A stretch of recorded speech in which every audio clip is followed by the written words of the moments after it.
भक्तों, ओम नमः शिवाय, श्री शिवाय नमस्तुभ्यम, जय श्री महाकाल। जी हाँ भक्तों, क्या आपका भी जो विवाह है वो हो नहीं रहा? आप लोग बहुत ज़्यादा परेशान हैं और जितने भी माँ बाप हैं वो भी बहुत ज़्यादा परेशान हैं कि आखिर हमारा जो बच्चा है उसका विवाह क्यों नहीं हो रहा। बहुत ज़्यादा परेशान है कि आखिर क्या हो गया। उनकी जो उम्र है वो बीती जा रही है, मतलब कोई 20 साल का हो गया है, कोई 30 साल का हो गया है, कोई 40 साल का हो गया है, लेकिन अभी विवाह का योग नहीं बन रहा। आपने बहुत ज़्यादा पंडित से बात कर ली, आपने बहुत ज़्यादा अपनी कुंडली देखा ली, लेकिन कुछ नहीं हो रहा। आपका जो भी है और शादी का विवाह का है जो भी योग है वो बन ही नहीं रहा। बात आते आते अंत में आके हट जाती है। कोई भी बात रहती है अंत में आके वो टूट ही जाती है और आप बहुत ज़्यादा परेशान हैं कि आखिर हो क्या रहा, हमारा विवाह पूर्णतः संपन्न क्यों नहीं हो रहा। तो आज का ये वीडियो मात्र और मात्र आपके लिए है। आज मैं आपको 2 से 3 ऐसे उपाय बताने वाला हूँ जिसको कर लिया तो मात्र 1 से डेढ़ महीने के अंदर आपकी जो शादी है वो फिक्स हो जाएगी और 2024 में आपकी शादी होगी ही होगी, अगर आपने आज का ये उपाय ध्यान से कर लिया। देखिए, आप सबको पता होगा कि पूज्य गुरुदेव की जो कथा होती है उसमें लाखों की भीड़ आती है, आप सबको पता है, ठीक? तो जब पूज्य गुरुदेव की जो कथा होती है उसमें लाखों की भीड़ आती है तो एक चीज़ आपको और पता होगा कि जितने भी लोग रहते हैं वो पत्र के द्वारा अपनी मनोकामना गुरुदेव तक पहुंचाते हैं। किसको द्वारा पहुंचाते हैं? पत्र के द्वारा अपनी मनोकामना गुरुदेव तक पहुंचाते हैं। तो जब कि गुरुदेव की कथा में अभी 5-6 महीने पहले की बात है, जैसे कि आपको पता है मैं गुरुदेव की कथा पूरी की पूरी सुनता हूँ, ठीक? जितनी भी कथा रहती पूरी सुनता हूँ।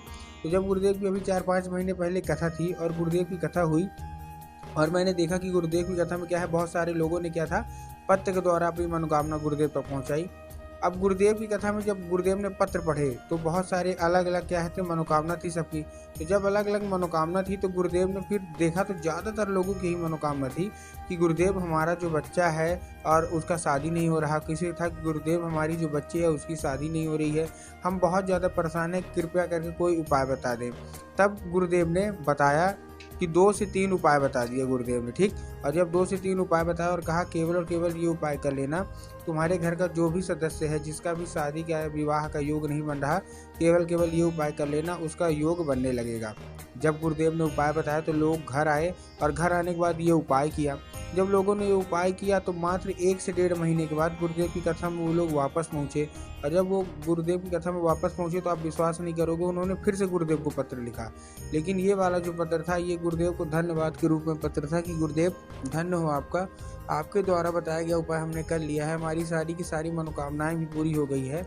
हमारा जो बच्चा था जिसका मन पढ़ाई में नहीं लगता था उसका मन भी अब पढ़ाई में लगने लगा है, आपका कोटि कोटि धन्यवाद।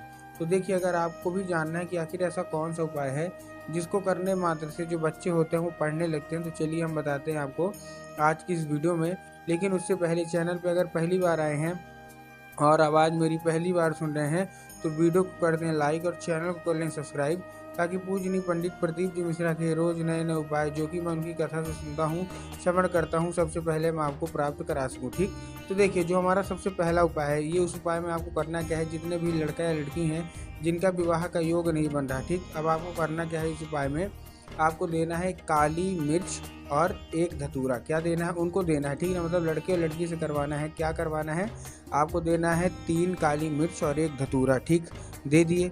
अब देने के बाद आपको क्या करना है, सबसे पहले तो देखिए काली तिल और काली मिर्च में भी बहुत सारे लोग कंफ्यूज रहते हैं कि काली तिल लेना है कि काली मिर्च लेना है। तब गुरुदेव ने साफ साफ बताया कि आपको इस उपाय में काली मिर्च चाहिए, ठीक?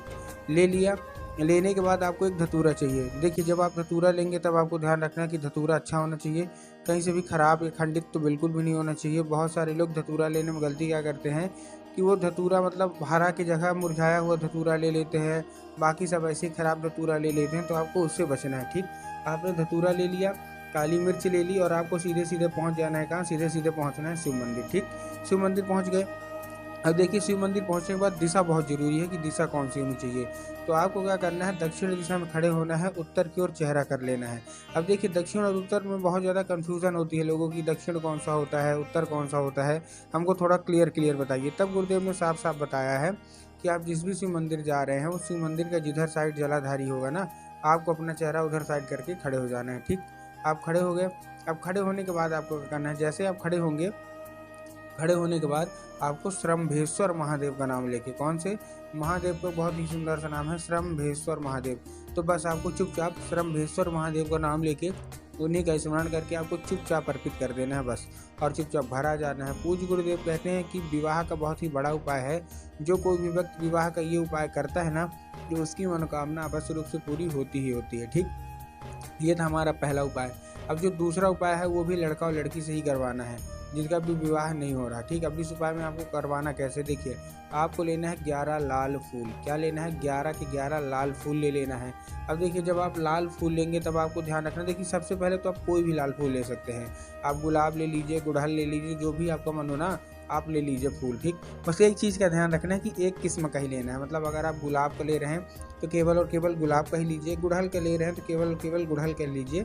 मतलब ऐसे नहीं करना कि 4 फूल गुलाब के ले लिए, 3 फूल गुड़हल के ले लिए, ऐसा नहीं करना है। ठीक है ना, आपने ले लिया, ये लेके आपको पहुंच जाना है कहाँ, सीधा सीधा शिव मंदिर। ठीक, शिव मंदिर पहुंच गए। अब शिव मंदिर पहुंचने के बाद आपको देखिए करना क्या है। आपको बहुत सारे लोग के दिमाग में आया होगा कि हमको क्या करना है, बाबा भोलेनाथ की शिवलिंग पर अर्पित कर देना है। नहीं, आपको बाबा भोलेनाथ की शिवलिंग पर अर्पित नहीं करना, आपको माता शोक सुंदरी की जगह पर अर्पित करना है। अब देखिए अगर आपको पता है कि माता शोक सुंदरी की जगह कहाँ होती है तब तो ठीक, लेकिन अगर आपको ये नहीं पता कि माता शोक सुंदरी की जगह कहाँ होती है शिवलिंग पे, तब गुरुदेव ने साफ साफ बताया कि आप जिस भी शिव मंदिर जा रहे हैं, कहाँ जा रहे हैं, जिस भी शिव मंदिर जा रहे हैं, उस शिव मंदिर का जो जलाधारी होती है ना, तो जलाधारी के दाएं साइड में माता शोक सुंदरी की जगह होती है। तो बस आपको माता शोक सुंदरी की जगह पे आपको चुपचाप अर्पित कर देना है। बस आपने अर्पित कर दिया बस, और आप चले आइए अपनी जो भी इच्छा है, मनोकामना है मांग के। पूज्य गुरुदेव कहते हैं कि ये फूल का उपाय जो भी करता है ना, तो उसकी मनोकामना अत्यंत जल्दी पूरी होती ही होती है। ठीक, ये था हमारा कौन सा, ये था हमारा दूसरा उपाय। अब जो हमारा तीसरा उपाय है वो भी माता शोक सुंदरी का ही उपाय है, लेकिन बहुत ही खास उपाय माना जाता है। ठीक, अब इस उपाय में देखिए आपको करना क्या है। सबसे सिंपल मैं आपको बता रहा हूँ। इस उपाय में आपको लेना है लाल चंदन। क्या लेना है, केवल और केवल आपको लाल चंदन लेना है। ठीक, अब लाल चंदन लेके आपको पहुंच जाना है सीधा सीधा शिव मंदिर। अब आपको करना क्या है, आपको केवल कोई भी दाहिने हाथ की जो आपकी उंगली होगी, लेफ्ट की नहीं राइट की जो दाहिने होती है ना, उसकी आप अपनी कोई भी उंगली से आप क्या करना है, लाल चंदन में आपको माता शोक सुंदरी की जगह पे 3 बार बिंदी के रूप में लगा देना। कितनी बार, 3 बार बिंदी के रूप में आपको माता शोक सुंदरी की जगह पे लगाना है और अपनी मनोकामना मांगना है। जब आप माता शोक सुंदरी की जगह पे लगाएंगे, अपनी मनोकामना मांगेंगे, उसके बाद आप 5 मिनट तक खड़े रहिए, आपको कुछ नहीं करना, हाथ बिल्कुल भी नहीं धोना। अब आपको क्या करना है, खड़े हो गए, मनोकामना मांग ली, उसके बाद आपने जहाँ माता शोक सुंदरी की जगह पे लगाया है ना, आपने बिंदी टाइप का लगाया है, आपको फिर वहीं 3 बार टच करना है। फिर कहाँ करना है, वहीं 3 बार आपको फिर टच करना है।